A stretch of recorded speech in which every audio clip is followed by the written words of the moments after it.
Welcome to the Comedy Reset Spotlight. This is the place to be if you want to hear from some of the most innovative and exciting comedy creators from around the globe. On this podcast, you'll hear from a variety of guests who are pushing the boundaries of what comedy can be. If you're looking for fresh perspectives and new ideas, this is the podcast for you. Episode 19. Long Island, New York comedian, Tracey B. Simon.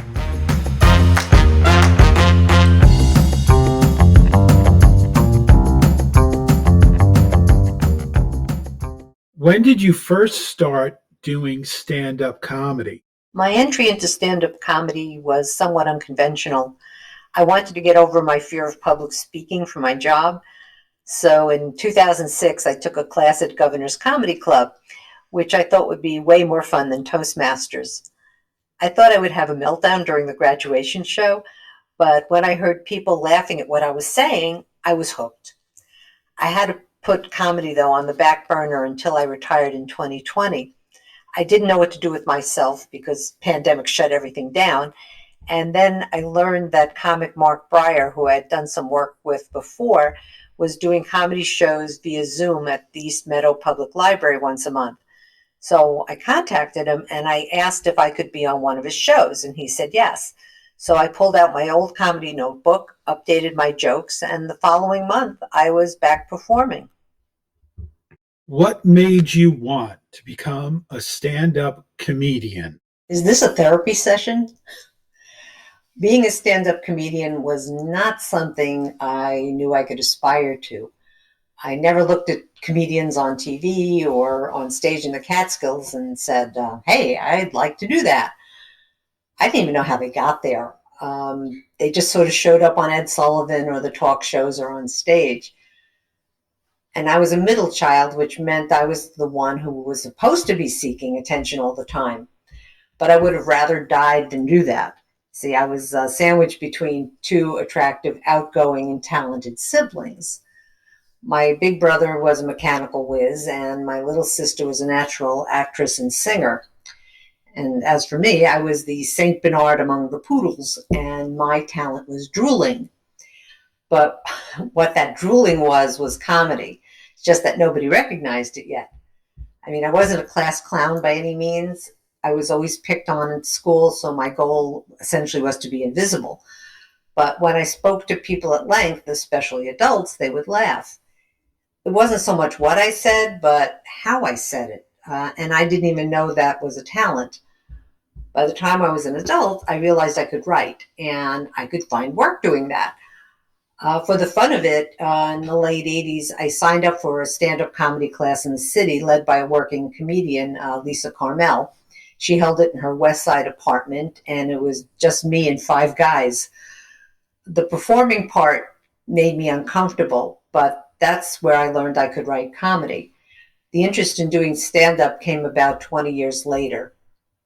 Who were some of your influences? Well, like a lot of women of a certain age, my influences were Joan Rivers, Phyllis Diller, and especially Toady Fields, who I don't think gets enough attention and credit. But for a long time, I mean, they were it. They were the mainstream female comedians, or as they used to call them, comedians, to differentiate them, of course. But as time went on, I added Rita Rudner and Elaine Boosler to that list. I only recently discovered Jean Carroll. She predated the earlier female comedians by a few years, and I felt she was ahead of her time, demanding and getting equal pay as her male counterparts, and having her own TV show. But unfortunately, there's not a lot of recordings of her on TV available. What was your first time on stage like? I didn't think my first time on stage was going to be too traumatic. I was accustomed to giving oral presentations in graduate school, but performing comedy in front of a large live audience that is actually listening is very different. You don't have to wait for your grade to know how you did. The response is immediate.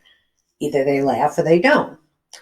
My comedy college graduation at Governor's, I remember going on stage and coming off stage, but not what happened in the middle. Not what I said, not whether anyone laughed. I think they call that a fugue state in Psych 101. It happened several times in the beginning, but once I started getting more relaxed, that happened fewer and fewer times. What's your favorite joke? My favorite jokes are the ones that are based on real life, things that people actually do and say, even down to the punchline.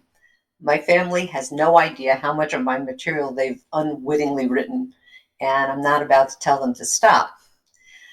I have so many favorite jokes, though, but I have two that I absolutely love because of their wordplay and intelligence.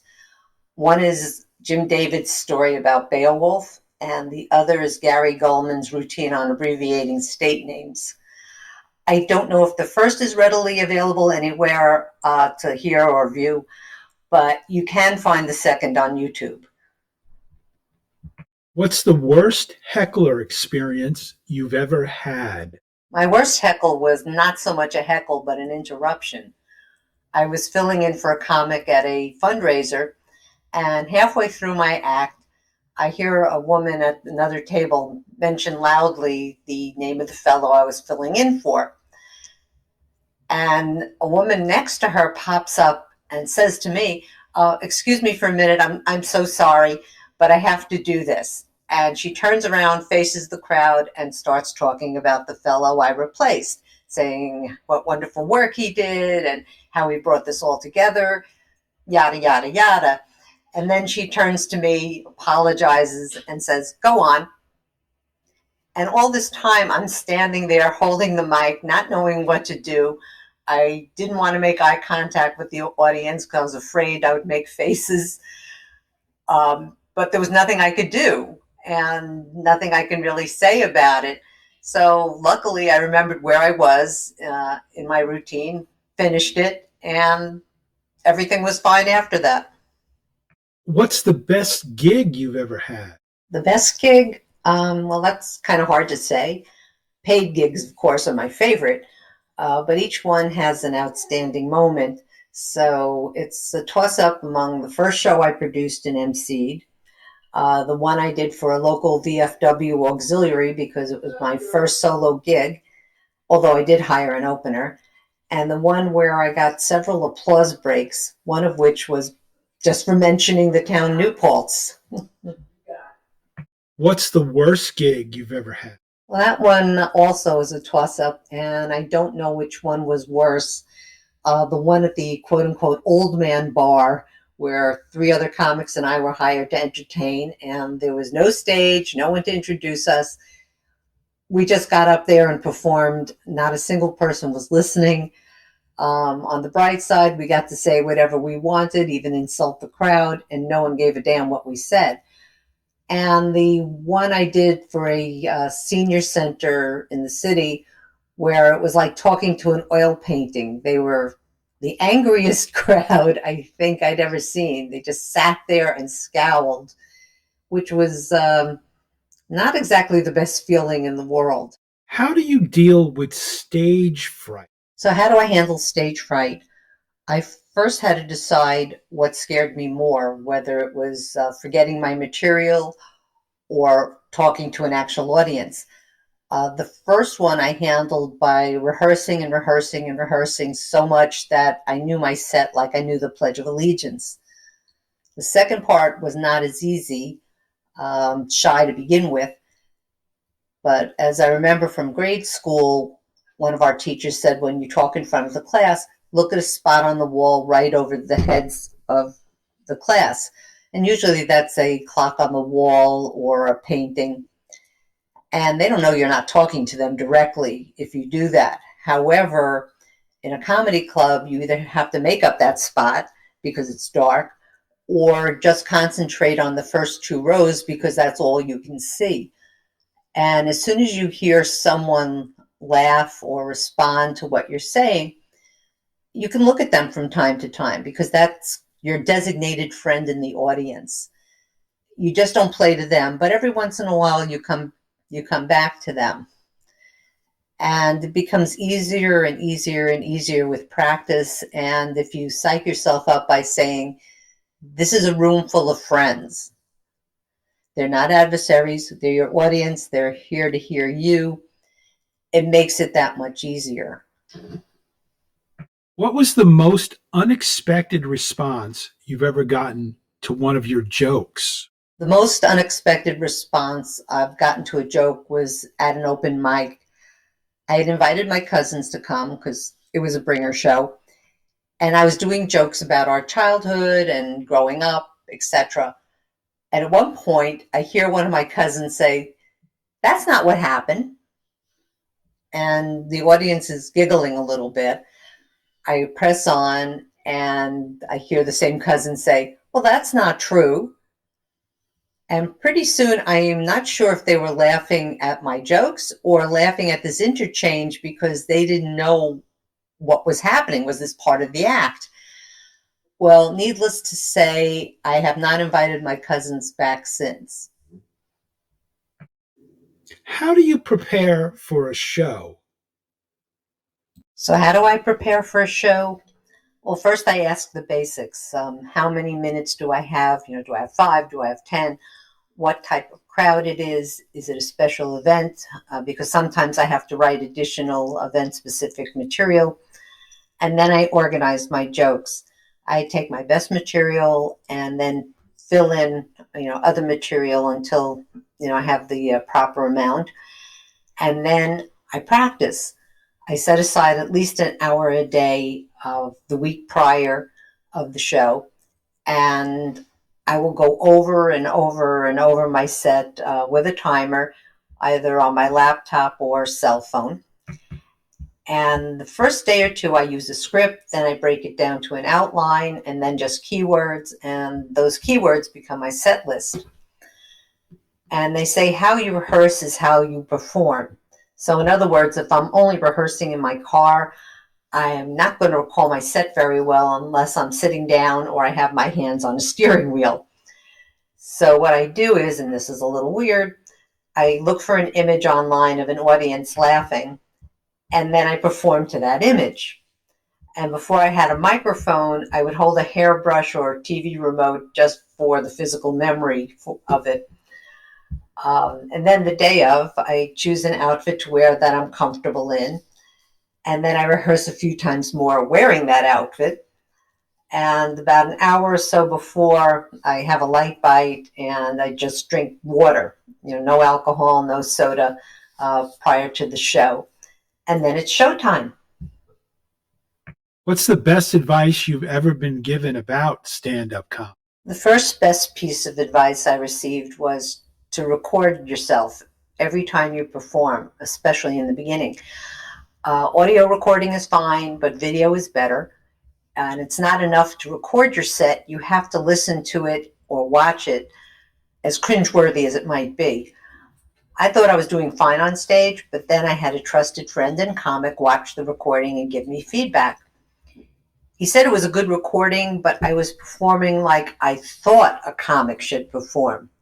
It was his polite way of saying that I was doing a bad impression of a comic rather than being myself.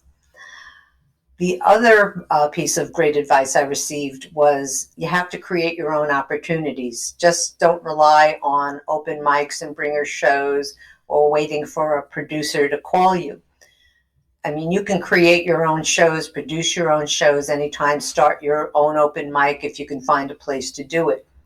And that way you can get a lot more stage time.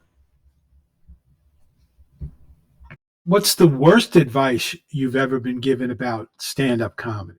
I think the worst advice I've been given was don't take advice. I mean, there's a lot of crappy advice out there, but as my mom would say, if somebody offers you something for free, take it. You could always throw it in the trash later on when they're not looking. I mean, the first thing I do is consider the source. If it's someone I admire and respect, I might be more willing to act on it.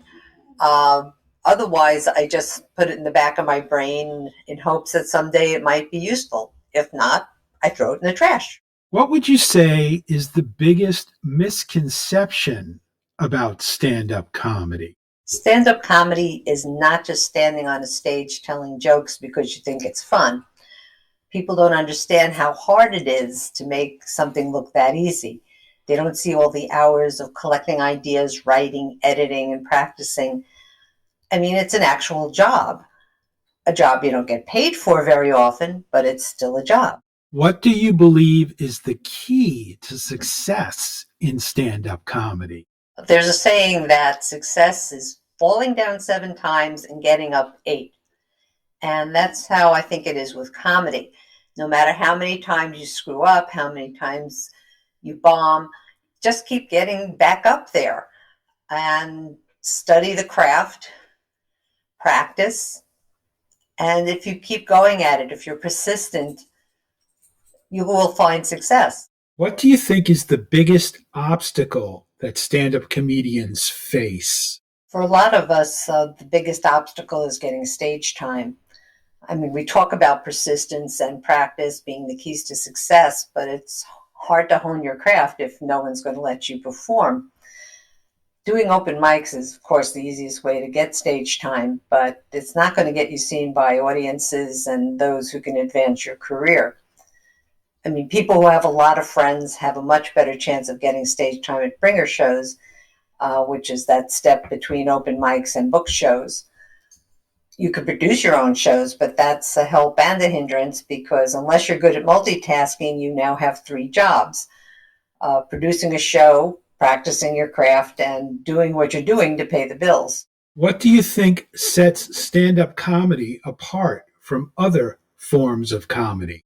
I think what sets stand-up apart is that it's just you and the audience in the moment. There's no ensemble to back you up, no script to fall back on. There's no one flashing a sign that says, laugh here or applause. You're pretty much being intimate with a room full of people you don't know. What are the benefits of stand-up comedy? Well, if you laugh, you live longer. I think that's a pretty good benefit.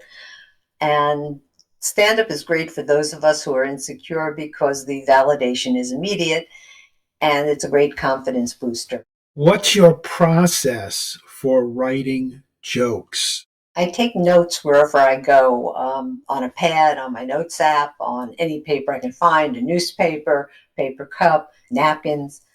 If I can write on it, I'll write on it. If something strikes me as funny or has the potential to be funny to others because of how I feel about it, I write it down. And then when I sit down to write, either at my computer or a notebook, I look at my notes and I start shaping the material. Some jokes write themselves. That's rare. But most times I'll write a couple of paragraphs and then I'll walk away from it until my next writing session. When I come back, I start editing and I try to bring the story down to one main funny idea. Sometimes that takes multiple sessions. For instance, my favorite joke started out as several paragraphs, and after almost a year of performing it, I've got it down to 42 words. What's the most important thing for a stand-up comedian to remember? I think the most important thing to know is bombing is not the end of the world. It happens. I mean, 99% of the time, the audience is on your side, and that 1% could be anything from the audience just being in a communal bad mood, or they don't understand English, or you're having an off day. So the idea is accept that you're bombed and get back on stage. What do you think are the best techniques for dealing with hecklers? The universal first technique is to ignore them. They're looking for attention, and you're not going to be the one to give it to them. And if that fails, I would do what Tig Notaro suggests. She has 2 responses. One is, well, I'm sorry you feel that way. And the other is, yes, I agree with you. Both of those will stop hecklers in their tracks because there's no comeback. What do you think are the biggest mistakes that stand-up comedians make? One of the biggest mistakes you can make is not doing the work. When you go out on stage the first time, you are not a finished product. There's always something you can work on, your timing, a joke, your stage movement, etc. Use the recordings you've made to pinpoint the problems and fix them. Another big mistake is not forming relationships with other comics. That's one of the most valuable things about joining an online comedy writing community like JokeZoom. Comics from all over the world, Japan, Yemen, England, New Jersey, come together as much as 6 times a week to help each other work on material and make it better. Plus, the networking can turn into future gig opportunities. What is the best way to learn stand-up comedy? The best way to learn how to do it is to do it. I mean, it's as simple as that. You keep getting up on stage over and over again. Even if you bomb, you get back up on stage. Doing stand-up is not something you can learn from just reading a book or watching Netflix specials. You have to keep putting yourself out there. What do you think is the best way to improve as a stand-up comedian? I know I said in my previous answer that you can't learn how to do stand-up from a book or watching comedy, but you can use them to improve. Books can help you train your brain to think like a comedy writer, make connections between concepts, how to work through writer's block. And when you watch other comics, think about how they present themselves. What is their on-stage personality, whether they use callbacks, how they handle timing. I once watched a Brian Regan special, and during one routine, the camera did a close-up when he paused during an act out. I could see in his eyes that he was counting the seconds before he continued his joke to achieve maximum laughs. So there's a lot to be learned from watching others. What has stand-up comedy taught you about yourself? As a retired librarian, I'm going to give a literary answer to this one. I'm going to paraphrase A.A. Milne in Winnie the Pooh. I learned that I am braver than I believe, stronger than I seem, and smarter than I think. And that's a big deal. What motivates you to keep performing stand-up comedy? Well, on a physical level, let's face it, laughter is a drug. It stimulates the endorphins that give you a high. Well, as you can see, I'm wearing a patch to break the habit, and so far, I can tell you it's not working. On a personal level, making people laugh and knowing what I'm giving them of myself may be the best part of their day. It gives me such a wonderful feeling that I just have to keep doing it.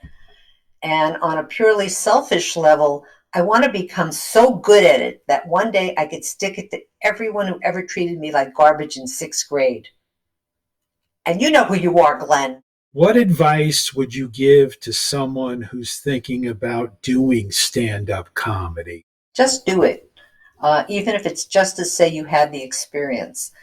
It's a little like skydiving in that respect, except if you fail at comedy, no one has to look for your carcass in a cornfield. And don't give up your day job. Comedy is not a high-paying field, and it's hard to make a living doing it unless you really enjoy the hustle. Is there anything you'd like to add that we did not cover? Don't get hung up on cancel culture, and I'm putting cancel culture in air quotes. Being a stand-up comic, I think, is like being a librarian. If no one is offended by what you do, then you're not doing your job. Happy offending. I've been your host, Rob Chaffee. Don't forget to laugh today. It's good for you. Comedy Reset Spotlight is a podcast that brings you today's freshest and funniest comedy creators. If you like what you heard, please subscribe to hear more.